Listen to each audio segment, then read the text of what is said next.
I'm Brian McGrattan, and you're watching Nasty Knuckles.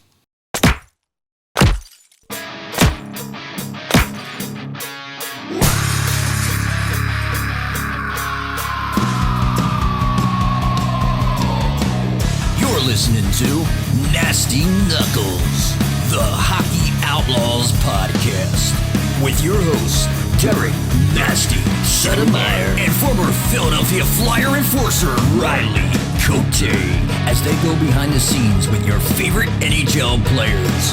Time to face off.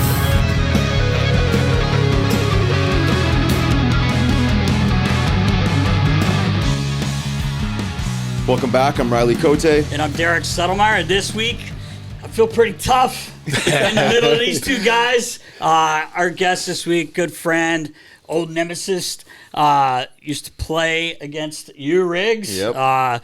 Played a long time. Drafted by the LA Kings in 1999 in the fourth round from Hamilton, Ontario. One of the toughest dudes to ever lace him up, in my opinion. Loved watching him. Even though he's on another team, would have loved to have you. But please welcome to the show, Mr. Brian McGrattan, the Big Earn. What's up, brother? What's up, baby? How are you? Oh, man. I'll tell you what, Riggs, I was going to say this earlier, but I had to wait to say it. The last time I think I saw you, and you didn't really know me, but I was in Nashville, and I was in there talking to Pete, and you were kind of cruising around. You had a hoodie on, you know, your hood up. And he looked over, and I was like, I wanted to talk to him so bad because I've watched you play so long, and I loved, obviously, how you played. And I'm like, what's up, man? And you're like, yo, you know, you were walking, you said, how's Briz doing? And I was like, what a weird question, but I'm like, oh, he's doing all right. And what a weird human. Yeah, but my favorite part was, I was like, oh, man, he's all right. And Gratts, like I said, he was like this. He goes, he's a cool cat, man. I was like, fuck. And he walked out. I was like, I said to Pete, I want to talk to this guy, man. I just want to shoot the shit with him. The greatest picture I think I've ever seen in a locker room was, I can't remember who you, my mind's going blank, but you fought someone in Pete's room. Yeah. And Gratts is like this, the fucking whole building's up, the whole bench, and everyone's just smiling. And So that's I fought Jay Rose Hill. Okay, it was Rosie. And I've only legit celebrated, I would say, with the Celly, maybe 5 or less fights in my career. And there were a couple iconic ones, as in picture ones. There's one in Calgary. I did a salute. I remember everybody. That was a super cool picture. Yeah. Because with that one, you know, I played in Calgary in 2009-10, and then I played for Nashville in between, and I got traded back to Calgary just after the lockout lifted. And I can't stand the Vancouver Canucks. I honestly can't. I hate them. Yeah. And Tom Sestito was on the team, Yep. right? Mm-hmm. And I figured this is my first game back with Calgary, and I know I'm going at him. Right. And I asked him to fight at the draw. He said no, but there's always ways around that. Right. Right? So I took like a 20-foot run at Daniel, or one of the sisters, right? Yeah, one of the Sedins, right? And I knew it was game on, right? So then we, you know, the next draw, squared off, we fought, and I got the upper hand, and I turn around, and I'm looking at like the entire half of the rink. I'm like, shit, I got to do something here. So I'm just like, I just did this, right, without even thinking, and it became like a pretty big thing for me there. And then that picture that Pete had, that's an awesome pic. That is I hope you can find that. It's got when I fought somewhere. Jay, and I've always had the utmost respect for Jay Rosehill. I think he was a gamer. The way he fought was entertaining. Mm-hmm. You know, growing up a diehard Leaf fan, anytime I fought against the Leafs, I always thought it was like a huge honor. And kind of same thing. We went toe to toe, and then I turned around and I was looking at it, and I was just like this. But the picture, you can see all the fans in the background and like this, and all the guys on the bench. It was a super cool pic. And Pete had a big picture of it in his office above. I think it was above like the skate sharpening machine. It was like legit a big picture in his office. I just remember I was just looking at it, and I was just looking at all the players and then all the fans. Just the coolest picture. Yeah. It's really, really cool. But man, you're drafted by the. Well, let's start with what you're up to now. What do you? Yeah. So you know, did the player development stuff with the Flames for 5 years post retirement. transitioned careers into insurance over the last couple of years, and it's been a great move. Nice. It's been a great move. As you know, you've worked in hockey. You've worked in hockey too in the American League. It's not easy. Right. And time away from the family, traveling, working in a development role. 90% of your weekends are gone throughout a year. Yeah. Lots of travel, lots of solo travel. Just came to the decision, like, I need to be around my little guy more. Right. And with Gabe, playing travel hockey over the last couple of years, I would miss 90% of it. Yeah. Right? And just kind of had to change of heart, and still stay very connected to the hockey community. Like I was telling Riley today, a lot of charity tournaments, a lot of charity work. Stay heavily connected with the Flames alumni, and Sens alumni is starting to grow. So being able to be a part of that, it's been great, and stay connected to the hockey world in that way. Right, that's awesome. Yeah. Can you speak to your role there as a player development coach? But it was a little bit more specific, right? Like you from what I understand, you're almost like hired as almost like a I don't want to say a buffer zone. Like you're in there, you're with around, and it was kind of a multi-tiered role. Being a long-time player and coming in, and you learn to a little bit of the pro scouting, a little bit of the amateur scouting, a little bit of the player side of player development, and then there was the off-ice factor. I struggled for a large majority of my life with mental health issues, substance abuse. Obviously, the challenges of playing pro hockey are not easy. Right. And you can go each way, right? And there's a lot of guys that get sucked down the dark path, right? And they can't get out of it at a young age. Yeah, right. Yeah. Right? And it can really rock and shift your career, right?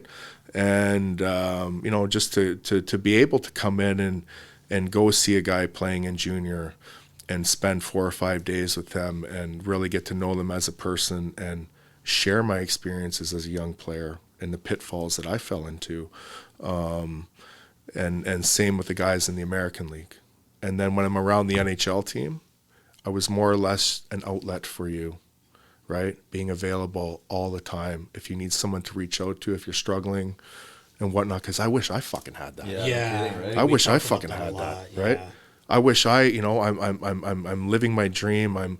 I put a whole lifetime of work into getting where I'm at, and I'm dying away from the rink. I'm dying away from the rink because I have nobody to talk to.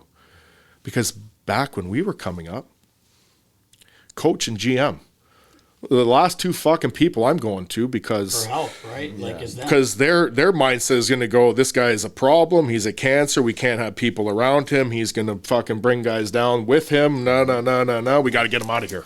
Right? For sure. So I'm not saying anything to them. Yeah. And player development didn't really exist in the early to mid 2000s. That was a later developed role. That was never around.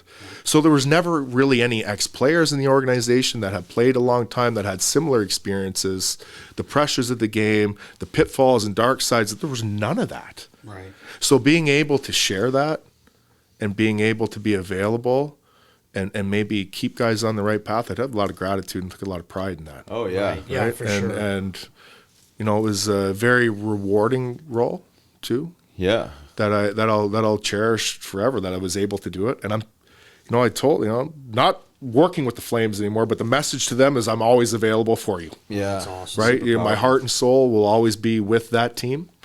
And I'll be a Calgary Flame the rest of my life, and I will support that team in any which way possible I can, and I'll always be available for their players. Yeah, that's amazing. That's awesome, I love that they gave you a role like that. I think Brant Myers might have been the first guy that I heard kind of have a similar role. And Mizey really kind of helped me to start. Did he? Yeah, right? okay. Because Mizey was the first guy. Yeah, right. Daryl hired Mizey in LA. So Mizey did it for 2 or 3 years before I was hired, and then when I got hired, Mizey and I chatted quite a bit about how it works and how to kind of find that fine line between player and management, because you don't want to be seen as one of them. Yeah, right. To be honest. Yeah, exactly. You don't. They hired me. I don't want to be seen as one of them. Yeah. Right.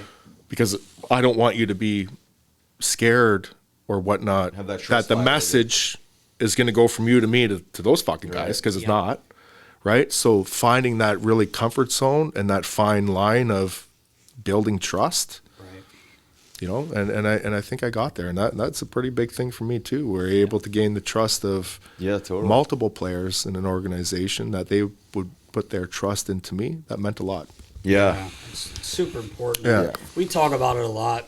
Gratts. I was fortunate enough to be in a game for 26 years, 27 years, whatever it was. But a lot of times, even with Riley, like we became best friends, and I didn't even realize he was, you know, at that point after so many years, he was just like, man, I'm almost done here. Like, but I didn't realize it. Like, we used to go out and have fun, and there's things that you do, and a lot of, you know, you hear about more of the guys that played your guys' role,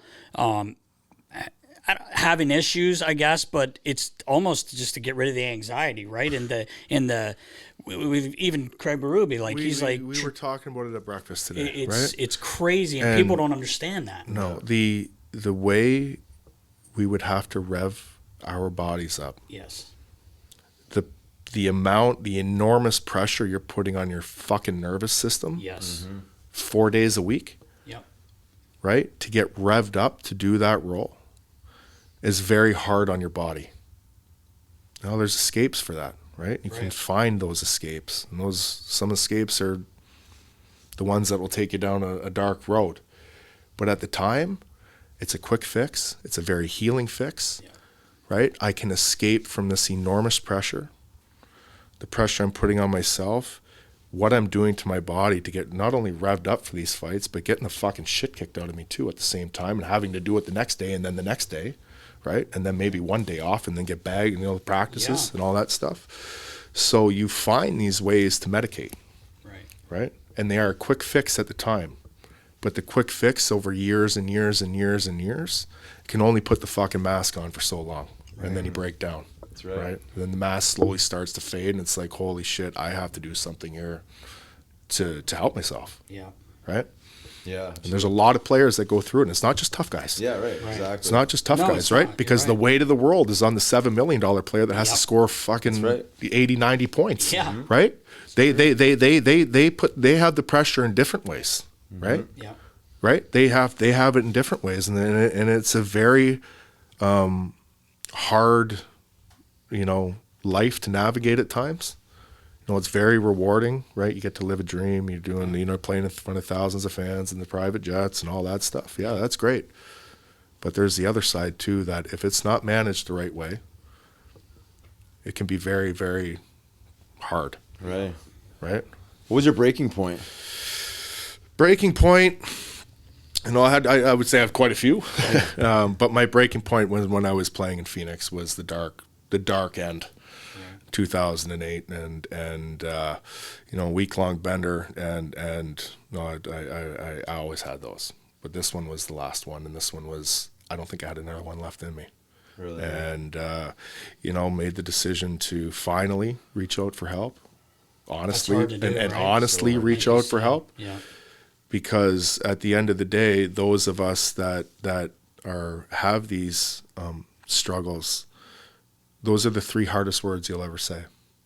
I need help. Yeah. Right? Got to get the ego out of the way. You got to be very vulnerable. Right? And I got to the point where I didn't fucking care anymore what anybody thought about me. Right. I didn't care what the NHL thought. I didn't care about the manager and the coach. Because if I didn't get my life on track when I wouldn't be sitting here right now. I'm telling you right now. Right?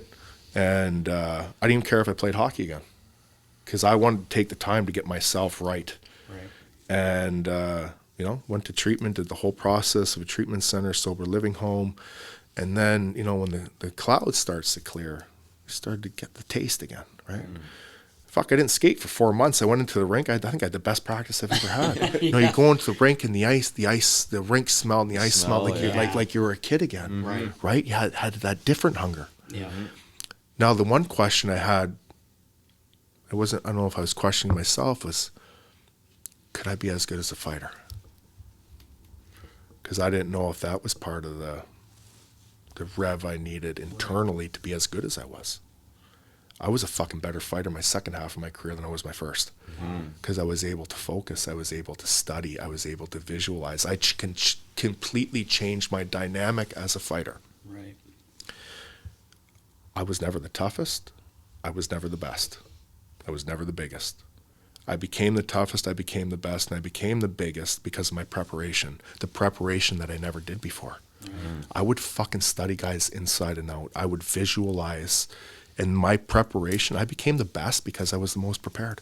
Right. I was the most prepared, right? And that's how I became the best fighter that I could be in that league. Right. And sure enough, when you get there, and I always get, and you'll get asked this question too, who's the toughest you've ever fought? Right. You make it to that league, and you battle from those lower leagues to get there, they're all the toughest. Right. We're all the toughest. Yep. There's guys we struggle against, right? Yep. There's guys that he would pound that I couldn't beat. Right. And there's guys that, we all had those guys that we, for some reason, they just got the better of you. Right. And that's my answer to that. Yeah. Right. Because, you're getting up, and when I came into the league, you kind of had the older generations of the Ty Domi, George Larocque, Donald Bashir, Eric Cairns. Yeah. The new wave of fighters my rookie year were me, Colt Noor, Derek Bugard, George Peros. Yeah. There were 5 or 6 of us were that new generation that came in, right? Yeah. So, fucking crazy times, man. It's crazy, I didn't realize that about you in the sequence of your career, that's when you really kind of took on this this next dimension of being a tough guy and embracing the role and really owning that I'm the champ type of mentality. And I was so calm. Yeah, you were. I was so calm, and it became like home for me. Yeah. Squaring off 20,000 people, I was in the most calm state. I would block out. I couldn't even hear it. Block it out. I was so focused. Yeah. And that was the transition phase. Not only did I have the transition in life, but a transition career phase on that's how I changed myself in that role. Instead of being an absolute fucking lunatic nut bar, fucking running around and you saw me, you were in the minors in Philly. We played against each other in the minors. I was an absolute psychotic nut. Right? So we got rid of that. We got rid of that, brought in more of a calm headspace and more of a focused mentality, and I think I reinvented myself as a better fighter because of that. Yeah. That's super powerful. I mean, I didn't find that calm until I retired. I wasn't able to find that. To what you were saying earlier about I'm not sure if I'm going to be a better fighter. I was just consumed by the being the role and being crazy, and there was no calmness. When I played, when I was out there fighting, it was that wasn't until after, and then I found yoga and all the rest of it. Was really able to calm the nervous system. Gratts, he was always the first guy in, to the rink. 3:30ish. I'm like, Riggs, what are you doing? The game's at 4. I didn't care. I was an early guy too. I was usually a 4 o'clock guy, so I would have been there right after. How many cups of coffee? This guy started with just pots of coffee, just getting himself jacked for the soccer game. And, the 5 by shifts. the time the game started, it was me. It was a chew too. 2 cans of dip. 2 cans. He had everything, and it was funny because Riles always talked about it more now than back then, but it was he had to get himself into that role, almost like wrestling, the WWE or whatever. But you have to get your mindset into that role. But as you said, you found a way to change that. Thank God you did get the help, and you're here with us today, because there's been tough stories where guys don't turn it around and they don't ask for the help, and there's tons of them. So I'm glad you did. Obviously, you basically took the more the martial arts UFC type of approach, where they're this is an art. Yeah. This is not just street brawling, a bunch of angry young hockey players. And you're able to calm and visualize and stay focused. Yeah, and with that, I had the utmost respect for every single guy that I fought. A very humble, respectful approach. Mm-hmm. Never show them up. Right. There's the one fight in Calgary, but it was more of a coming back fight. Right. Never chirp a guy in the media. Never run my mouth like I'm the best. You'll never see an interview like that. And have the utmost humble respect because that's what the art of fighting is. It's all about respect. Yes. Right? It's all about respect. And if the minute you lose that, and there was a minute I lost that, I got fucking knocked out cold in San Diego. My last year. Spent a day in the hospital. That was scary, yeah. I deserved every fucking bit of that. Really? I didn't respect him. Thought he was a fucking piece of shit minor league fighter. Right. This guy's not going to beat me. I got knocked out cold, and I deserved every bit of that knockout. Because that's what happened when you don't respect your opponent. Yeah. That's what you get, and that's what you fucking deserve. And I deserved every thing of that. Wow. Yeah. It's a honest and real perspective, to be able to own that, and because guys go sometimes excuse this and that, but if you own it, and that's find peace in it. Oh yeah. Yeah, it's incredible. It's a great conversation. I'm loving this because it's almost like I'm having like flashbacks of like, man, I wish I could have figured this part out while I was still playing, for longevity, like physically, mentally, emotionally, but when spiritually. you're in it, it's like we talked at breakfast today. When you're in it, it's different. You're lost. We're out of it. We've been out of it for 8 years. Yeah. Yes. And hindsight's always 20/20, Yeah, right? right. And So we're true. talking about our career, about how I could have enjoyed it a little bit more. Right. Well, it was hard to enjoy it when you're the most expendable guy in the team, and every day it could be your last day. True. And I survived a 15-year career on 1-year contracts. Yep. It's not fucking easy, man. No. Right? So, even that. and I wish I just looked back. I wish I could have enjoyed it a little bit more. Well, like you said, like even that, like every year is a 1-year contract. That mentally, that alone is in your my wife is at in the your time, mind. like it's like, okay, where are we going to be next year? Right. I felt like we've lived all over the world, like 10 places. Yeah. Where are we going to be next year? I'm up, down, around. Right. When I got traded back to the Flames, Michelle was she was getting a dental procedure done, and she woke up. I was on a fucking plane. Jeez. I got traded in the morning. She went in. Yeah. I had to get one of the wives in the team to drive me to the airport because the boys were going on the ice. Yeah. One of the wives drove me to the airport, and Michelle was just coming too, and I was at the airport going to Calgary, and she had to pack the whole house up, everything, and so that's the other part that the general public or fan base doesn't see is the enormous stress on your family. Right. Right? Didn't have any kids, but the kids are in school. Yeah. Yeah, Right? It's a hard way to live the way we lived, Oh, yeah. right? Fuck Not only the pressure and the worry that our family members would have for us, it's Right. what you bring home, bud. Yeah, well, that's it. Yeah. Fucking concussions change you. Yeah. Change your whole makeup. Broken face, broken hands, everything, right? Yeah. Some days I couldn't. There's some days I'd get out of bed on a Monday morning. I felt like I got in a fucking car accident, right? Limping to the rink, but I can't show that. No. Right. I'm not going to tell the trainer I'm sore, I'm hurt, I'm this, I'm that, I'm concussed. I don't know how many fucking concussions I've had where I have not said a fucking word. Yeah. Right. But you bring all that shit home, Yeah. right? And what that does to your supporting cast as family members is it's just as hard on them as it is on you, Yeah. right? 100%. Not easy. No, Not easy. not That's at survival all. mode we talked about this morning. Just like there's no roots, right? You just feel like ungrounded almost, but like you're fighting out of survival, right? You're doing what It's all we do. you know. It's and that's all we all you do. know. You're Right? fighting. Because you have the dream from when you're a boy, That's right. and you will do anything, and I did anything and everything I did to get to that dream. Right. And if you were in my way, I was going to fucking crush you. And that's the way I lived for a large majority of my life. And it's it ain't easy, right? Talk about the dream a little bit. I mean, you were drafted by LA. You never signed. How did that play out? Like, did they talk to you? So I was drafted to LA,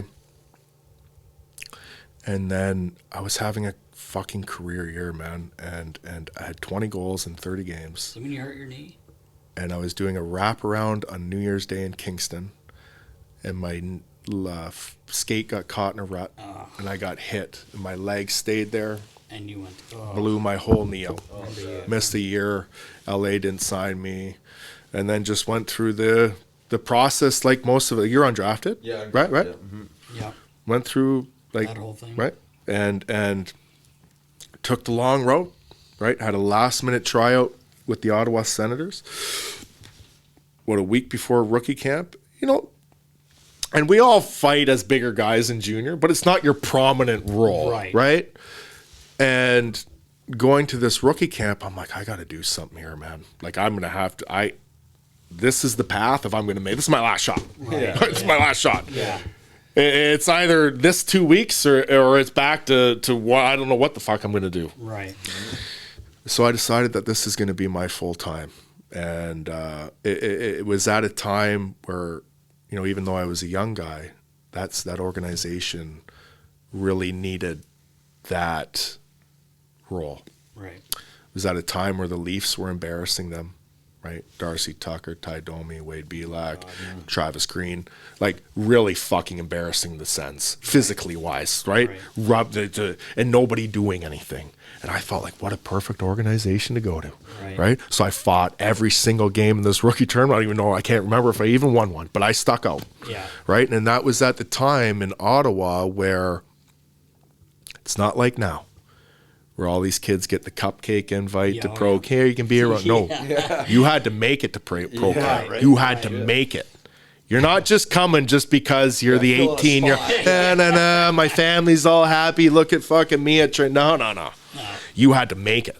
And there was only like 5 or 6 guys that were going to make it. Well, those 5 or 6 guys are all first round picks, second round picks, and they're top prospects. Right. Well, I was one of the guys that made it. So I made it to pro camp. And I had a short pro camp. It was a week because that's when the exhibition games start coming. I didn't get a game, but I made it to pro camp. I was there for a week. But over the course of that training camp, 2 or 3 players on the Sens got hurt. So obviously 2 or 3 players that were going to be in Binghamton had to stay up. Right. Gave me an opportunity to play games, preseason games in Binghamton.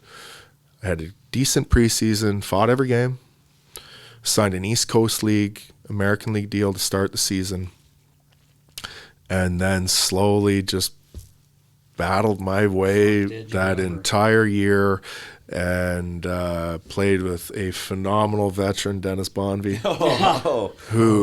What a beauty. Who is arguably the biggest factor in my career and why my career was what it was. And I would never have played in the NHL if I never played with Dennis Bonvie. Wow. Dennis Bonvie taught me everything there is about being an NHL enforcer, from confidence to style to taking a bad beat and how to approach it, how to get back in there with the right mindset. He fucking taught me everything I know, and he is the biggest factor in my entire hockey career. Wow. He's legendary. And for a guy to do that, knowing that I'm going to take a spot, right. Yeah, potentially, right. I'm going to bump you out because of what you're teaching me. I'm 20, you're 30. Right?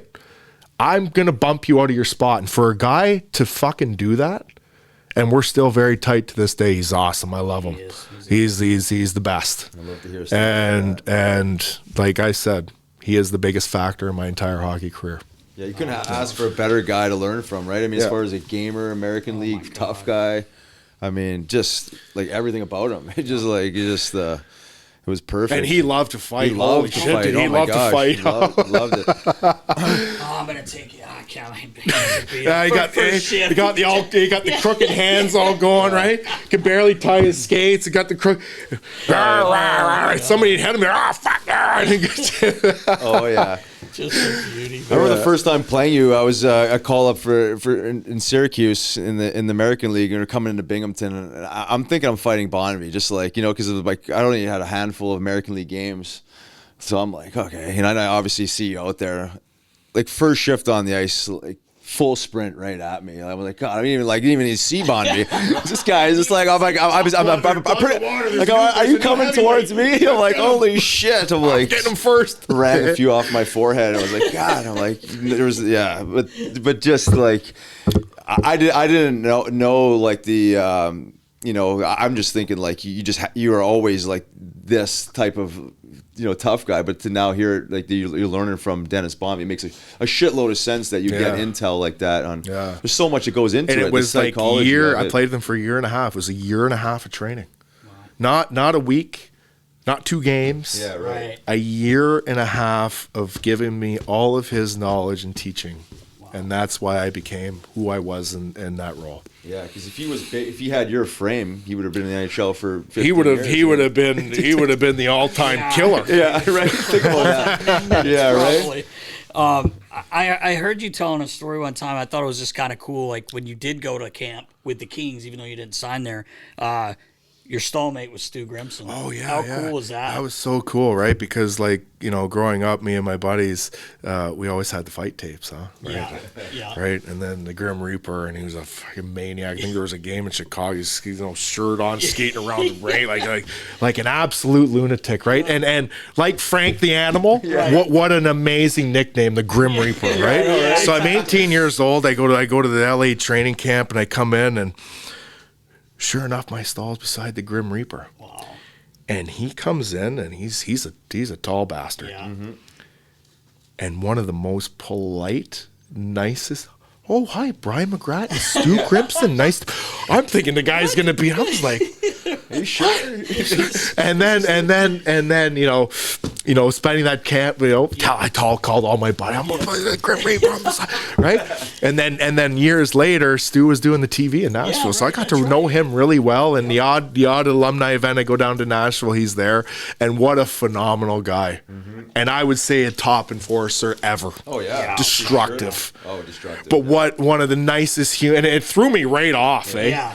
Threw me right off. And like most guys are, like you really get to meet some of the tough guys, some of the most polite, well-respected, mannered, soft-spoken guys. Yep. And that's Yep. what people don't, they think we're these bloodthirsty Neanderthals and we eat fucking crayons all day. No. We're actually, yeah, maybe some of them, but we're actually human. Yeah, exactly. Right? We are. Oh man, I have to bring up. We were kind of talking about this before when we were just shooting the shit outside. But so when you're playing in bingo, huge rivalry with the Phantoms, Big one. And we were kind of talking about this earlier. We've talked about it before, but brawl starts, like you said. I think Mike Peluso in front. Razor gives him a Spears him how right, you do spears it? him right in the nuts. So this, I'm sure Baller Just a full. Razor.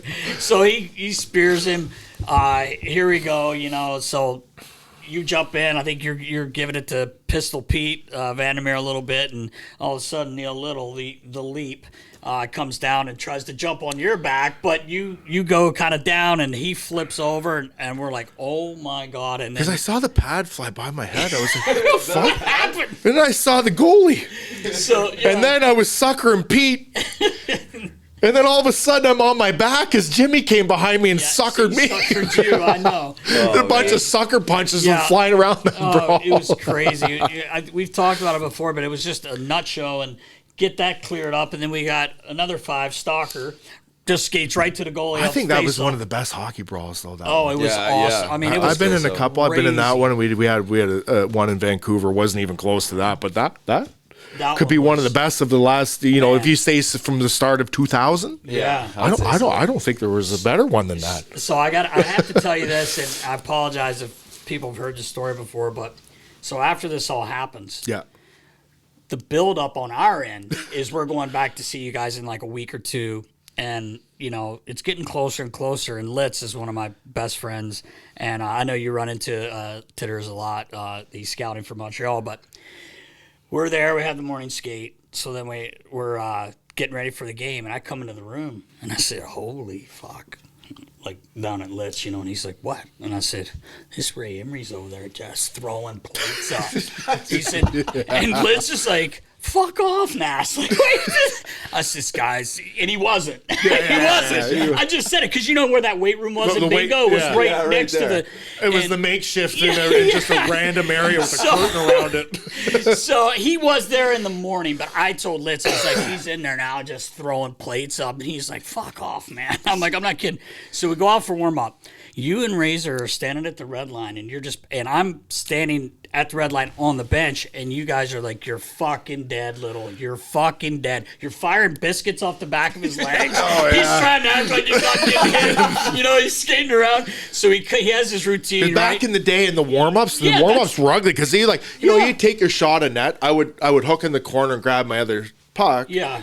I wouldn't hit a guy coming for a pass. I'd rip one down neck high down the other end. You could do that back in those days. You can't do that now. Illegal. It was just funny because so Litz had his little routine. So at a certain time, I'd put a towel there, water bottle. He'd come over, he'd take his mask off, he'd set it down, take his blocker off, and he squirted his face. Well, as he's doing all this, I'm standing right in front of him. You're about right there. You're at the red line, and you're like, you're fucking dead, little. And Razor's like, I'm fucking coming down there and killing you.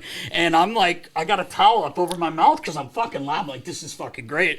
And Litz is like staying calm, acting like he doesn't hear you guys. Sprays his face, wipes his hand. Sorry, baller. Wipes his hand off and looks at me and goes, real fucking funny. And he goes, and then let's go. I think you guys win the game like 3-1, but or 2-1. And he's like, I look like Bernie in that. I wasn't letting anything go in because if we get down by 4 or 5, it's Ray's coming, baby. and speaking of Ray, like, God, man, I was so fortunate to have him here. We became good buddies, and I could tell a million stories about Razor, and I know you can. But that's one goalie you never had to worry about protecting. Well, he had a great fight with Josh Gratts. Oh my God. Laughing while he's going. So when they squared off, you see how nobody in our team jumped in? Well, we're like, okay. Any other goalie, everybody's in. Well, it was like, okay. Full square off. Right? And he's just, that was a toe-to-toe fight, man. And he's and Razor's smiling. He loved it. He's smiling, laughing. Oh God! When Gratts quickly when he grabbed Holtby, remember the year? He went down. We're getting killed, right? We actually won like 8 in a row after that. People were giving him shit because he kind of jumped him. But borderline assault. Borderline assault. So he comes off the ice, right? And he goes into the room, and like if you walked into the Flyers room, he was straight ahead. So I'm coming in, and he's got half his stuff off now, right? And I'm looking at him. He gives me that smirk. He's like kind of smiling. He's like, "How was it?" I was like, "Did you see anyone sitting?" Like the place going fucking nuts. And I said, kidding around, I said, "What'd you say to him, Reg?" Like from Slapshot. And he goes, I said, "We're going." And he said, "No, we're not." He goes, "Well, then protect yourself because I'm throwing." And Homer came down too, and he was like, he couldn't let the media see him, and he called me down to the curtain, and I'm like, "What's up?" He goes, "I got wood." He couldn't go say hey, he loved it, but he did, and it was tough on poor Holtby, but he got out of it really. He didn't really get hurt, so it was good. But Ray was one of my favorite people. Yeah, what a teammate! Like God, what a guy! And you got to play with him as well. But I loved Razor, man. He was the shit. You're never gonna find a goalie that tough ever again, man. God. Like some of the shit he did. I remember. Well, I told the story before. I think we're 4-1 playing you guys at home in Philly. I think it was actually the night. I think it was the night we fought actually in Philly. I got a power play opportunity in the third. I'm standing in front of the net, and Razor's asking me to fight. Yeah. And I'm like, man, it's my first power play shift in the NHL. I'm like, fuck, we don't get these. Yeah, I know, right? The fights can fucking wait. Oh my God! And I think it was whoever had the puck on the half wall loophole fires it to Uppy, and it ricochets off my skate and like lands up backdoor. I think Uppy lands up tapping it in, so I got an apple on it. And then I saw like immediately my thought is like, okay, now I'm fighting Razor because the bell goes, or the horns going, and I'm like.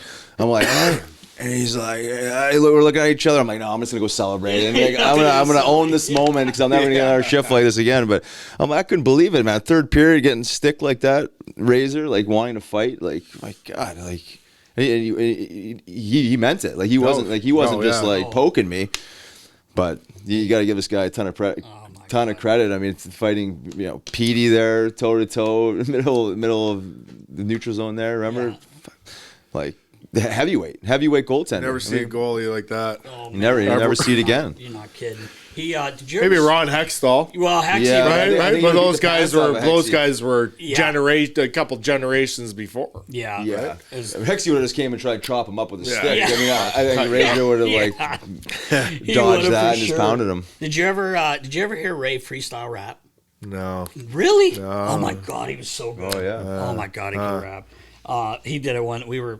Him and I, he wasn't playing. We were actually in Phoenix, and him and I and another guy went to an establishment. It was a Tuesday night, so we found this place, and there was some like people hanging around, some girls hanging around, and the song was on, but it was like music, and he starts rapping, and he was so good, and he could like talk about him, go to you, go to me, he could just freestyle. So he kind of does this rap, and he's talking about every single person there, and he kind of finishes, and all the girls were like, "Oh my God, like that was unbelievable. Why didn't you become a rapper instead of playing hockey?" He goes, "Because they don't make enough." and I was dying, man. You know, Ray's like so good looking, dude. Just jacked. He's rapping. And the first day Gratts he got here, I picked him up, and he had to do an interview over at Citizens Bank Park before a Phillies game outdoor on the show. That I forget the name of the show, but anyway, I said, you know, I'll give you a ride. He didn't have a car yet. He didn't have his car here, so we ended up having a night. We go to the game. We stayed about 4 innings, and we go out. We ended up having a Michael Jackson dance off that night at PBR or whatever. What's that place called? Whatever it's called. PBR, isn't it? Yeah, PBR, I think. But yeah, one of my favorite guys. You got to tell the story about with Lappy. You remember the? Oh my God. Yeah, you got to tell that one. Is he still here? He's coach Phantoms. Yeah, okay, yeah, because he's been in the organization here for forever since he was in LA when I was there. So when I tore my knee up in LA, he was there? He had this similar procedure done. So and I was only an 19-year-old kid, so he was, you know, calling me and seeing how I was doing, even though I wasn't signed there. But what a fucking great guy. Great guy. Really. I always had a ton of respect for him as a player, and playing against him, like he played hard, man. He plays hard, He did. Oh, yeah. Do anything. He was Lappy's just a great guy. You would think Lappy played here fucking 8 years because he's so well loved. He played here 1 year. Well, it's like Mike Commodore in Calgary, right? Right. Yeah. Commie played like 17 or 18 games. You would have thought Commie played 15 years there. Yeah, exactly. That's how Lappy is right? here, You thought, I can't, like 7, he got picked up that year or called up. I don't know which one, because I think he was in Jersey's system. Yeah. Up and down with the Devils, and either got traded or whatnot with the Flames, deadline-ish time. He only played 17 or 8, but was that big, huge red fro that he had going all the way to the Cup final. And then the next year, or after that lockout year when they won it in Carolina, he still had the thing. But that's the same with Commie. Right. Yeah, that's the same with Commie.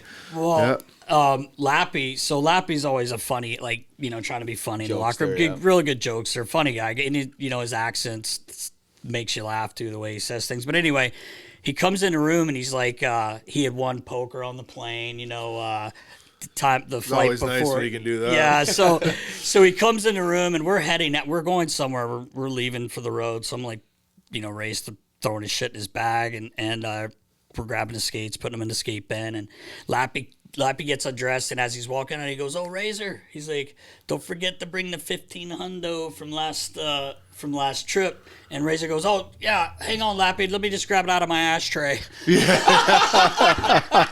the boys just Lappy put his head down and walked out of the room. And he was trying to chirp Ray. Ray just, I mean, just like that, just buried it. The whole room explodes. The media's looking around. Like, what's going on? It was so fucking funny, man. Let me grab it out of my ashtray. Yeah. Ray used to cash my expense checks for me when I was going on the road to pay all the guys that helped you on the road. And if I didn't have time to go to the bank, I'd get on the plane. I'd be like, "Ray, is the bank open?" He goes, "Come on back, Nass." Open up we called it the football. He had that Louis Vuitton like this. He had like 10 grand. He would just like give me 7. You know, like I would sign the check over to him. There you go, baby. But a good man. The bank open. I was going to ask you. You kind of brought it up a minute ago about the Vancouver thing. Could you walk us through that? Because I've heard you talk about it before. Yeah. It's kind of an interesting story. Yeah. So with that Vancouver brawl, we were, I think, on a 7 or 8 game losing streak, and it was at the tail end of our road trip. We had the California trip and hit Vancouver on the way home, and I was on a line with Kevin Westgarth and Blair Jones, and we had 3 points in San Jose. That's a pretty good night for the fucking fourth line, right? Right, yeah. In the game before. So we go to Vancouver, and we get called into the office, and it was a very short meeting, man, and it was, you know, Bob was, you know, you guys are going to start tonight. You had a great game in San Jose. None of those guys deserve to start in there. You guys have never started a game. You're going to start tonight. Fucking left it at that. He leaves the room. I said, "Boys, hold on. Close the door." I said, "We're going to fucking kick the shit out of these guys in the first." They adjust the fourth line.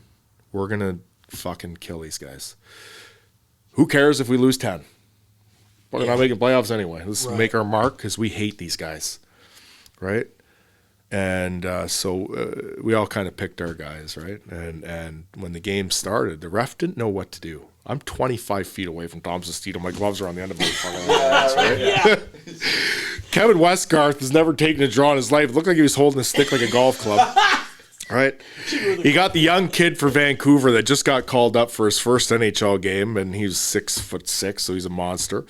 Kevin Bietska's going in and out of the thing, right? Yeah. When the puck drops and the mayhem starts and the brawl, and it was great. It was great entertainment for everybody. And Torts is losing his absolute mind. What? Absolute mind. Yeah. And the brawl happens and all that stuff. And so the ref comes into the box and it's like, you're out, McGrattan, you stay. Okay. My gloves hit the ice first, so technically I'm the first fight. So everybody else was a secondary fight out of the game. So the guy that planned it got to stay in. You get to stay. Period finishes up, and I was the second guy off the ice behind Shane O'Brien, and I felt the nudge beside me. Tort's not a big guy, right? I'm probably 6'7" on skates. Down Torts is just motherfucking, I'm going to kill you, Bob. I'm going to kill you. So I didn't know what to do, right? So I just stiff-armed him right out the door and kind of had him by the scruff of the neck, and all their other coaches are there, and Torts is going wild, and Clint Malarchuk comes out and he wants to kill Torts, and I didn't know. I was kind of caught in between because I was like, in my head, I was like, should I just fucking drop this guy right now? Right? That's right, because that's where it kind of went. Yeah, right, sure. And then I was like, no. Because I was having this inner battle in the hallway as this is going on, because I'm like, should I just fucking drop him? You could see the train. Right? You could see Ozzy. And then, the more clear thoughts came in of, okay, there's got to be a camera somewhere here. Right. So I was looking down the halls. We had no idea it was on the roof because it was Hockey Night in Canada. So on Hockey Night in Canada, they put it on the roof. That's right. If that was a Friday night game, that would never have been caught. Right. Right? And thank God I didn't drop Torts. Yeah. Thank God I didn't hit an NHL coach. Yeah. So that was a very I felt like it was a very positive move, and I felt I'd come a long way as a human, because if I was 23 years old, I probably would have fed him with 30. Oh, for sure, right? So I felt like I came a long way as a human at that point. Anyways, that all finishes up, and Torts went off in the media about dressing the sisters and all that stuff, and I have never fucking touched a player like that in my life. That would completely take away and erase my role on what it is to this game if I fucking grab Henrik or Daniel Sedin and beat the shit out of them. Right. I would never do that. Right. That would never. We would have waited for your fourth line on the third shift, the second shift, and fucking murdered them again. Yeah. Right? Yeah. It was just so amazing that it happened on the first one. Yeah. And I was actually there. I was there in January on the day of the 10-year anniversary. Oh, no way. Yeah, it would have been nice to give that entire fan base a big fuck you on the 10-year anniversary. Yeah. We kicked your fucking asses 10 years ago. Oh, that would have been really nice. A Big Earn's back in the building. Who wants to go? Oh, man. Talk to your transition, like, towards the end of your career, right? Obviously, you have a successful NHL career. I'm not sure exactly when you landed up in the American Hockey League and then eventually overseas in England. There, like, talk about like how that process goes. As you age, you're aging a little bit, and you're still obviously got some fight and want to play and be around. Like, how does that play out for you? Yeah, as the years got, further along in my career, the urge to do that was really fading a bit. Right. Because you start to get to know guys. Start to get to know guys like Riley. True, yeah. Got to start to get to know Cote and George Peros, and seeing that these guys had family, obviously, but wife, kids. You start to think a little bit different. And when you start to think a little bit different like that, things change and they can get very dangerous for you. Right? Right. And towards the later years of my career, I got dropped in San Diego, right? Hard. Yeah. Although that was an amazing place to play. Oh my God. Was Joey there? Was Joey there then? I can't remember the guys. Okay. And when I had a brief stint with the Anaheim Ducks in I signed there in 2011, or I had a very short stint there, but I had a very great relationship with the organization for my short time there. Right. And when I finished up with the Flames organization, I was 34, 35 years old. I knew I wasn't going to get a full NHL look again, and the game was really shifting from that role, right? Kind of in that 14, 15, 15, 16 year, the game was really shifting from that part of the game. And the Ducks called me, and to come in and be a veteran leader and a mentor, and this is where my off ice was really coming into play, right? Of a positive leader in our room, a guy that's been through some personal challenges that can help our young players and all that stuff. So finally, instead of getting questioned about it every year, even though it was at the end of my year, it was very nice to have that. And that's part of the reason they signed me, was to come in to be a veteran leader, guy that's been through kind of everything that this game can throw at him. And what an amazing place to play. Oh my God, I think that's the best city in hockey. And being able to go down to the American League at that age, live on the beach, and really kind of let hockey work for me a little bit. You know, it took a bad beat in that fight. That fight really rocked me. Here, concussion stuff really rocked me. It took me years to kind of come out of that. And then having the opportunity to go play in Europe. You know, it's one thing I always wanted to do at the end of my career, was to go play in another country. And at the time, I ain't skilled enough to go to Switzerland, right? The Swiss hockey didn't really fit what I was doing, right? The German league, maybe. You know. Then you got the Russia and all that stuff, and there's a whole bunch of stories of what goes on over there. But I had a team from England call me, and they called me a handful of times, and it was the Nottingham Panthers, and I went over there and finished my career there. And what an amazing year! Really great year. Phenomenal group of guys that I still talk to this day. There's a whole bunch of us in a group chat that, you know, phenomenal teammates, an amazing city, a hockey city, an awesome fan base. And, you know, we had I think that rink holds somewhere in the 7,500 range, 90% full every game, flags and stuff. We had a clapping, the singing. We had a huge arch rival with the Sheffield Steelers, and to kind of feel that at the end of your career again, playing in big games, right? Because, you know, we would pack our rink. Sheffield is a little bit bigger, 11,000, 12,000. Our team qualified for a European Cup tournament. So the first tournament I played in was, I was telling Riley this morning, was in the Pyrenees Mountains in Spain. We flew into Barcelona, drove into this small town called Jaca, half of the rink glass. What a, natural light. What an amazing, just the experience of able to do that. The next tournament was in Denmark, in Copenhagen, and then the third one was in the Alps in Italy. What an amazing way to finish your career, going to play in these different countries, these different rinks, all these different teams. We ended up winning the cup. We were the first British team to ever win an international trophy. So we came back, and the big town square in Nottingham was packed with all of our fans, and just being able to go out how I wanted to go out. Exactly. Because the 0.5% in the NHL get to go out, they want out. That's right. Everybody else, it's shitty, and it's you work. The way right. The way we all go out. Right. It's kind of gutless. It's not fair, and that's just the way it is. That's c'est la vie. That's life in pro sports. You're right. And I had the opportunity to kind of put a cap on my career and decide when I wanted to quit. And I went out feeling I didn't have any pressure.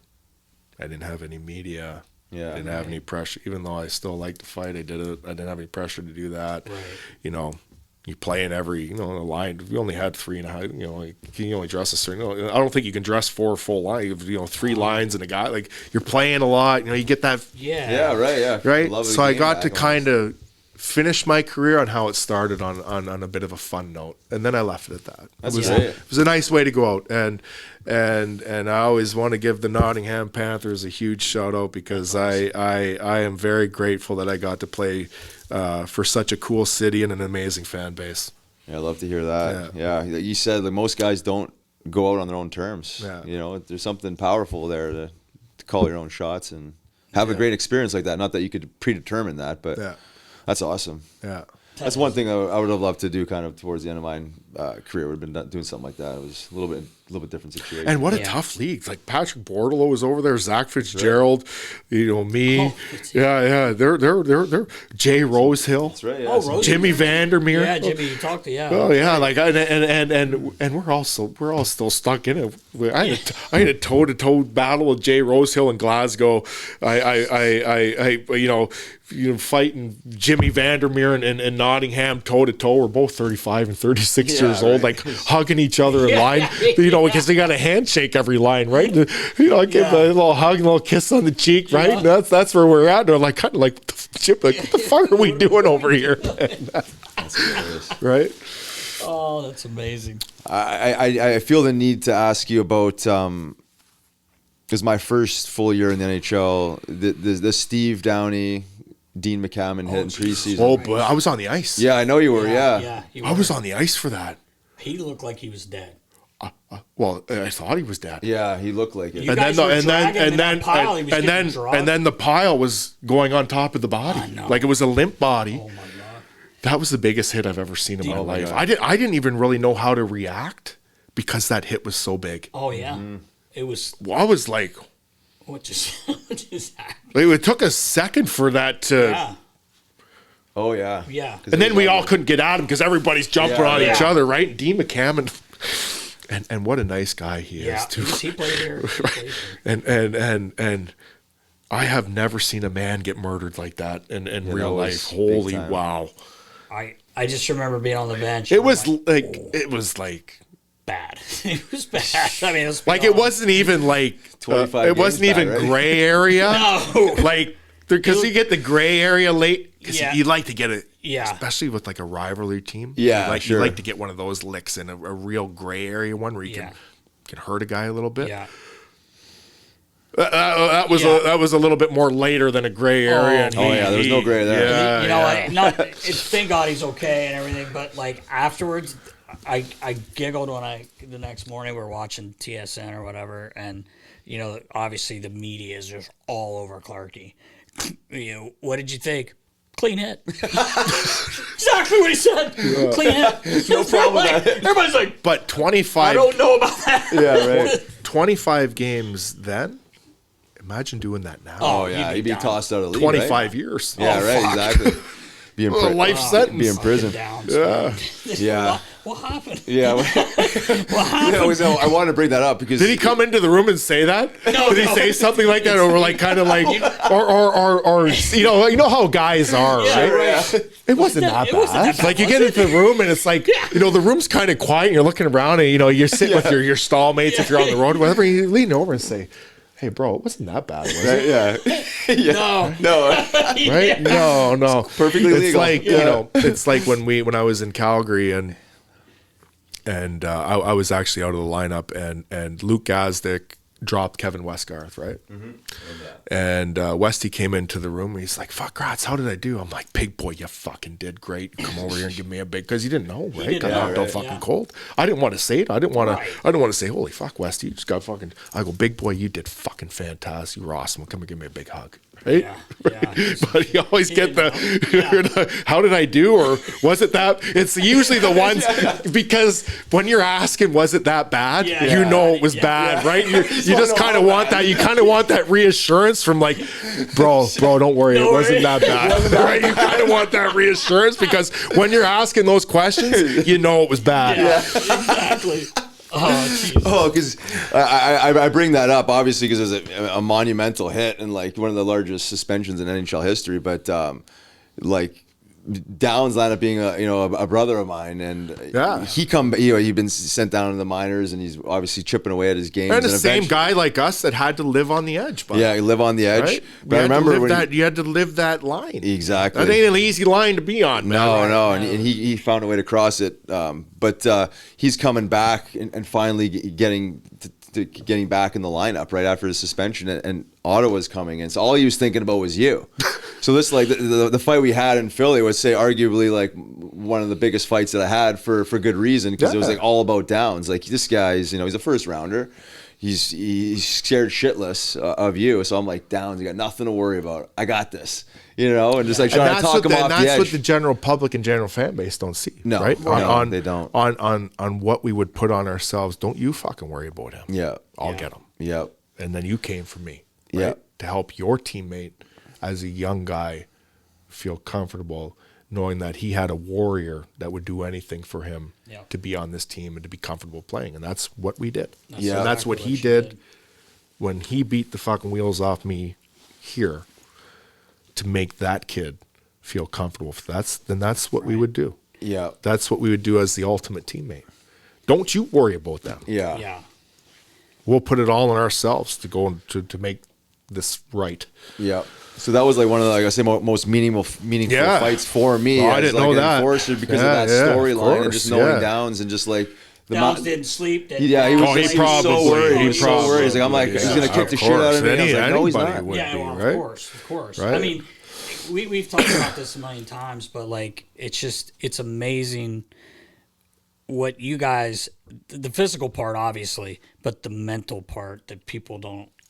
They just don't understand. Crush you, man. It's like They're even not built him for the week. Yeah, right. And I've heard you say before, like, fuck, you're fighting 3 to 4 times a week, not once a week or once every 2. Like, this is what you had to live with. You're knowing, hey, like, I'm going into Philly. I'm probably gonna have to talk to him or talk to somebody. Next night I got to go here.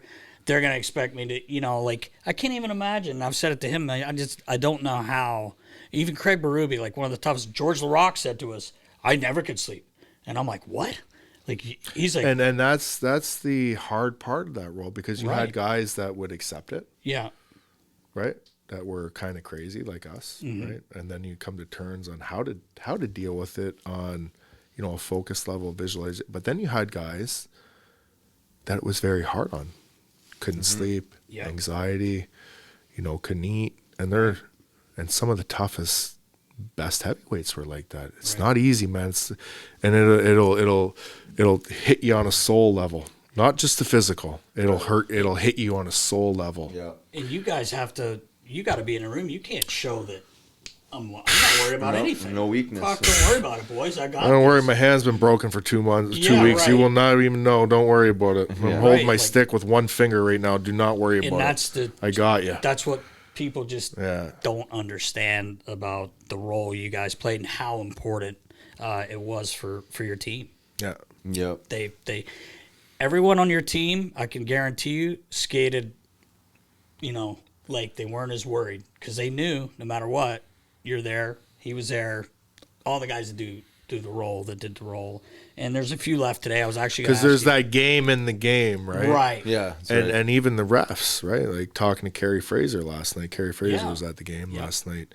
We could even police the game for the refs. And it's not the fighting. That's right. The fighting was the moment. Don't fuck around anymore. Right. But just being on the ice sometimes, you alleviate the dirty, nasty stuff after the whistles, the cheap shots, the sticks, the stuff that the refs miss. We don't. Right. That shit does not happen when I'm on the bench.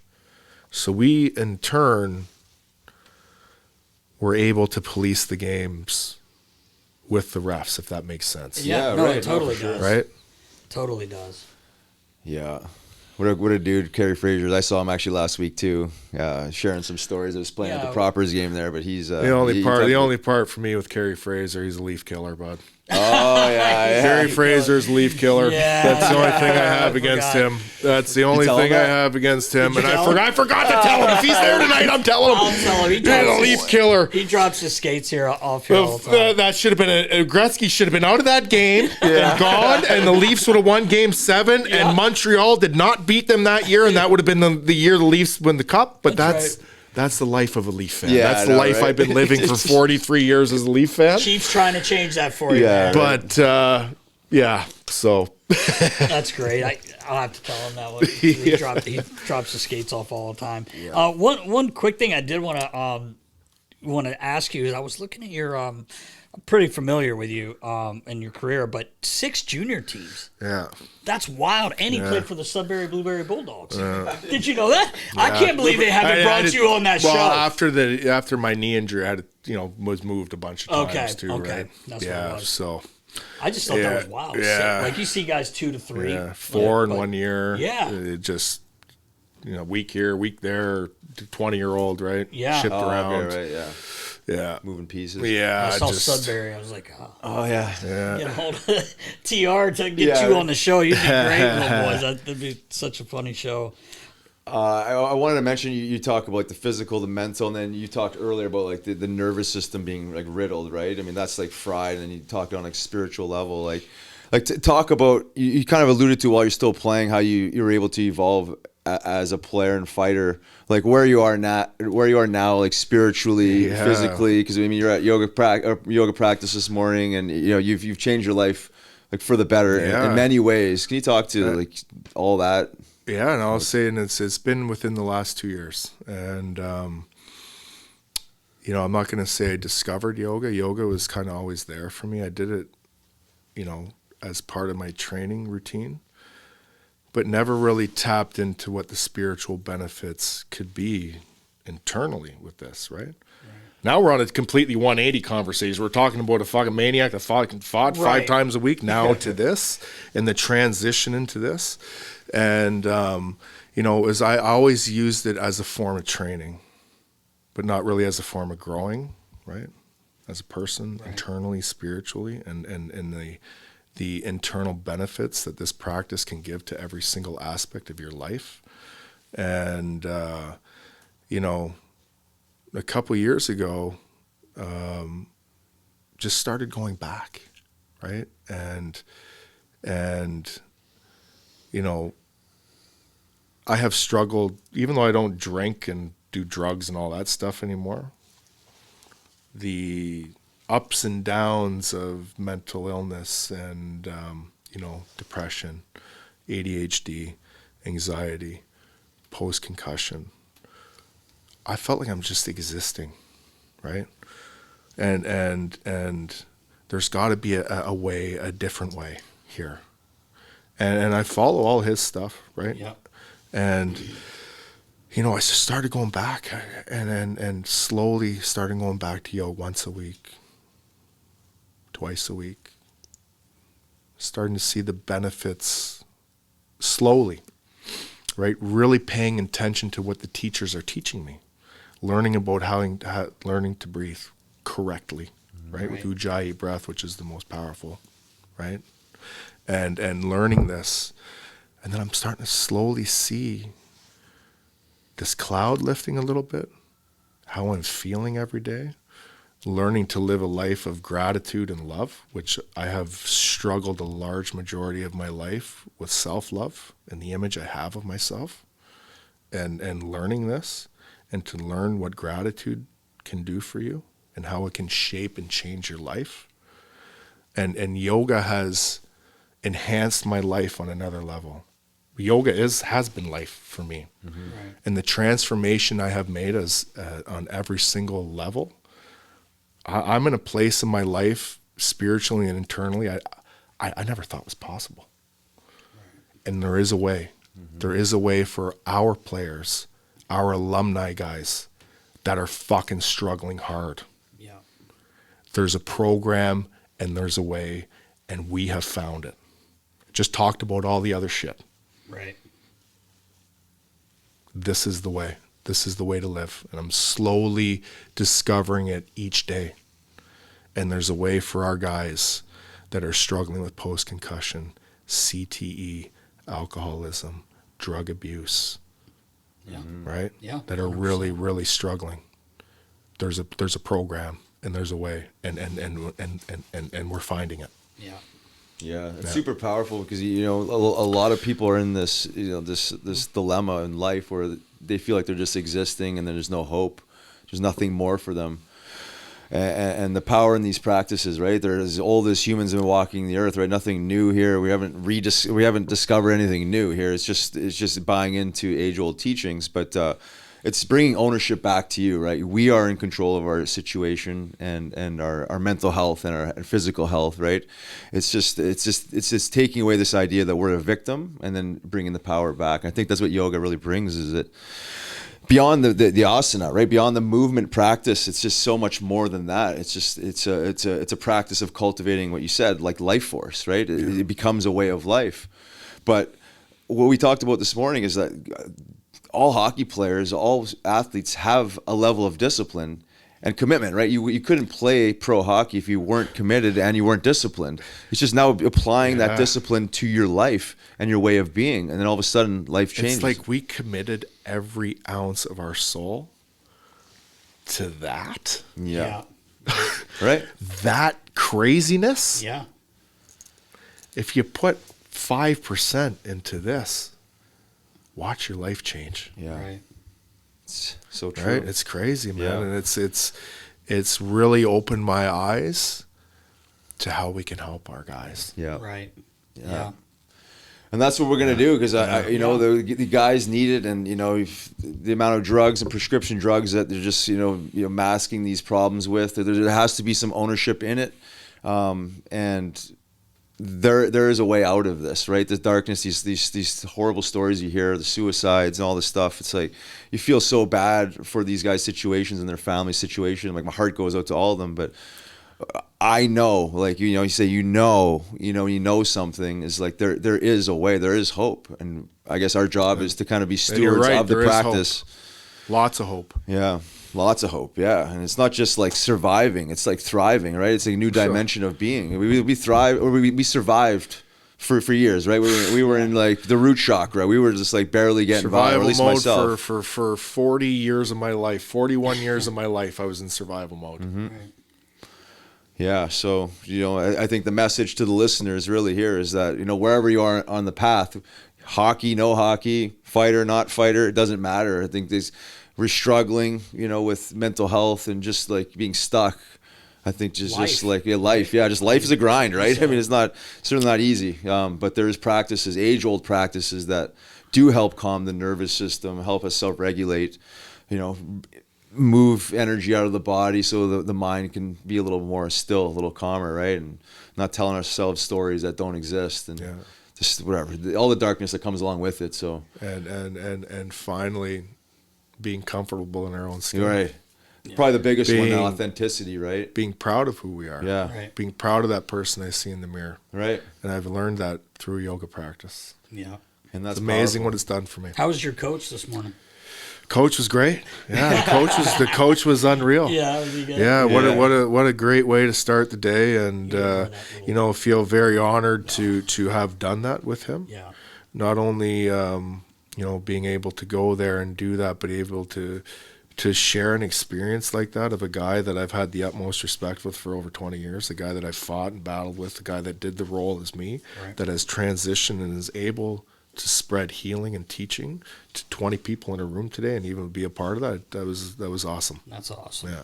That's really cool. He's up at the crack of dawn there, 6 a.m. and 6 a.m. baby. Still waiting for you to show up there now. Yeah. I know I gotta get there. He's all over me. I do.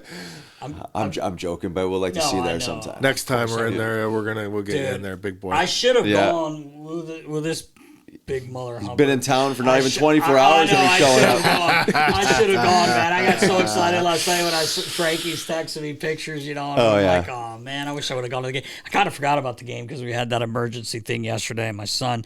I actually wanted to bring up, you were talking about your son doing travel hockey, and my son is playing AAA hockey here, and I think I heard you say on another podcast, you were talking about that and talking about the politics in kids hockey. How nuts is it, man? It's out of control on another level. It's like, here's my message to every parent right now, okay?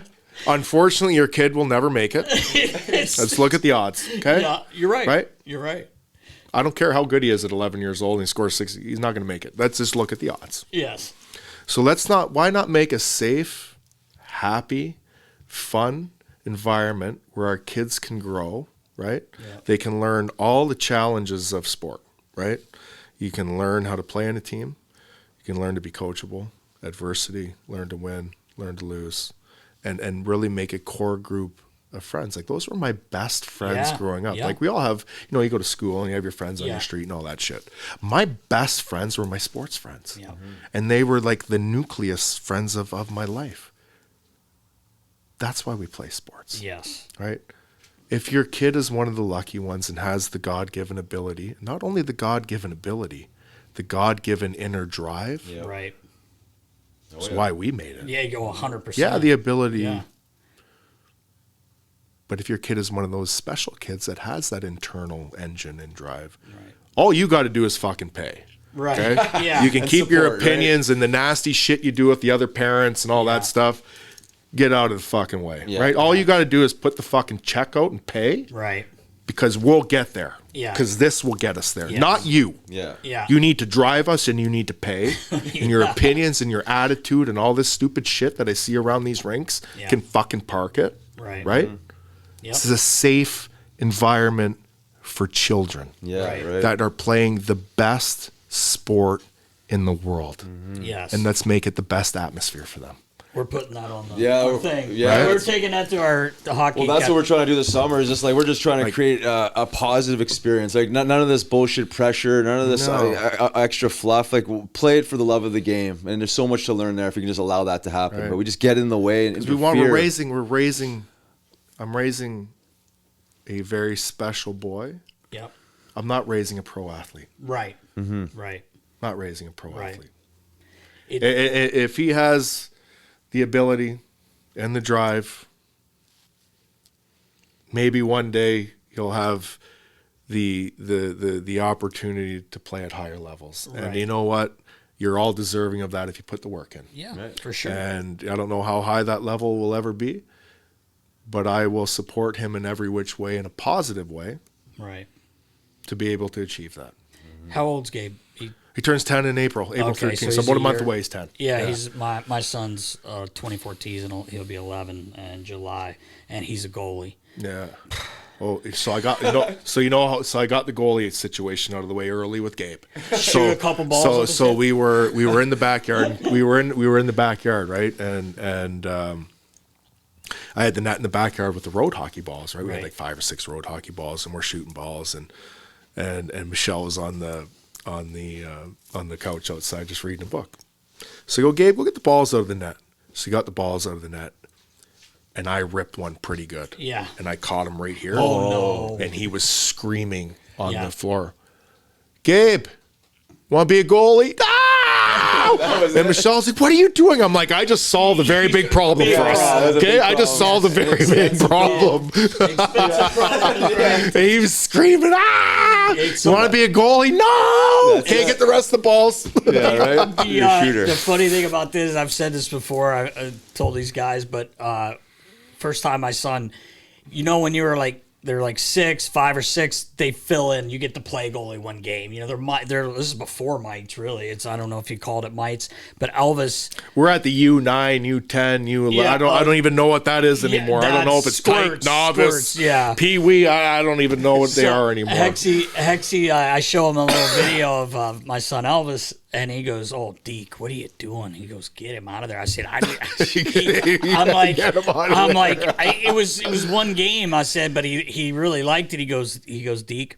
He goes, when you get home tonight, you could take an orange hockey ball, and I want you to fire it right off his fucking forehead. You'll never want to. I said, Hexy's 6, man. He goes, I'm just telling you. I think Gabe was 4. You got it early. You got it early. Yeah, I got it right out of the way. Became like actual desire. I can't do that to my 6-year-old son, man. I'm sorry, I'm not as fucked up as you, man. Yeah. He goes, Deke, it to be the best thing you do. I just trust me.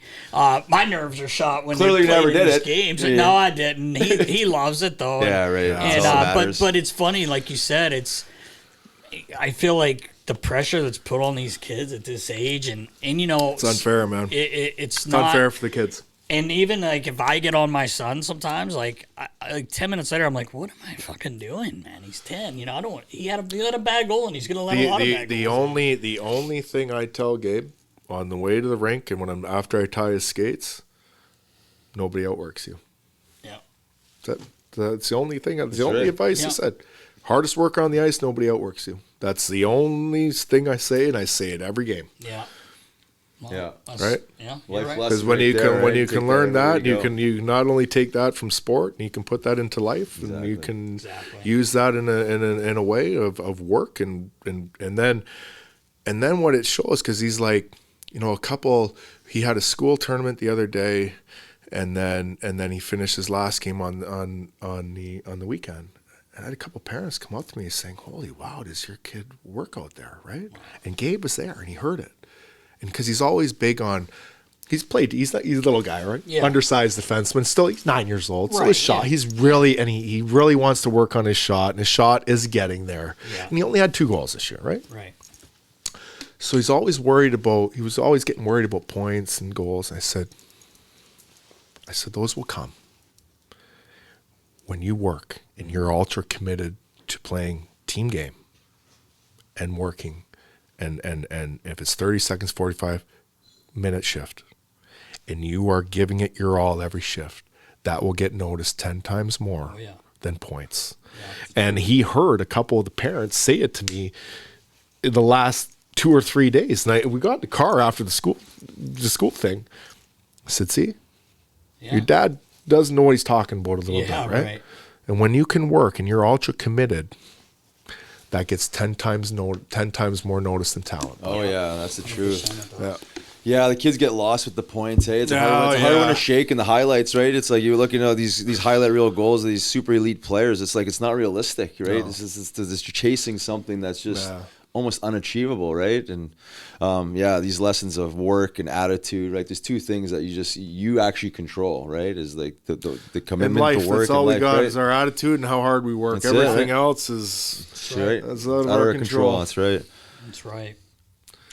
Do you have anything you wanted to plug before we let you go here? Yeah, no, it's great. I just wanted to say thanks for having me, guys. Oh, dude, you kidding me? Being able to come on your show, and it means a lot. Friday Thank night you. fights Big tonight. Yeah, Friday night fights. This will be on Saturday, so but I can't wait for that tonight. That'll be a lot of Well, it's fun. why you're in town, right? Yeah, It's Friday for Night Fights, Flyers alumni the event. alumni event tonight, and being our PJ didn't pick him up.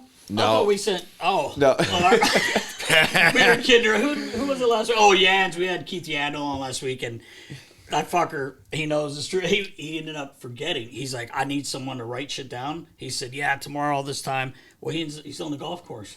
With who is he playing with? Jovo. Jovanovski. Right. And he's like, bro, I'm so sorry. Can we do it tomorrow? I'm like, yeah, no problem. So when we started, I said, sorry about the mix-up with the plane. He goes, yeah, didn't have the right caviar on there, so I couldn't. the plane you guys sent me got stuck in Binghamton, so I'm good. Oh man. But we can't thank you enough, man, and your vulnerability and telling your story is awesome, and it means a lot, and even if one person hears it, man, one that's person, it's awesome. Awesome. And it was fun watching you play and watching you guys battle and I loved how you used to get down low right before a fight. Yeah, I just thought that was my favorite too. I was telling these guys, when you skate the red line, you always hit that foot up. Ooh, Cote. He used to fuck with it. And Ross was like, he's had 10 cups of this guy's fucking 10 cups of coffee. He's had 10 cups of coffee sooties. Like, I noticed. Riggs, you're out. And he's fucking running around the rink. He's not in the game. But I enjoyed watching you play, and you're a fucking warrior, and so happy that you're in a spot where you're at now and happy and enjoying life, and it's a great story. 100% echo everything he's saying. I mean, absolute warrior on the ice, one of the toughest that I ever seen and witnessed and fought. And the best part about you is your ability to evolve, and everything you've done, man. It's beyond anything you did on the ice, in my opinion. Because you're gonna do so much more for the game than you ever did before. Yeah, we are. What we're gonna be doing here. 100%. Yeah. So I appreciate you, man. Thank It takes you. a lot of balls to step out of the darkness and Fuck right, find the light. So Awesome. appreciate you, brother. Love you, boys. All Thank right, you. love you too, brother. Thank you.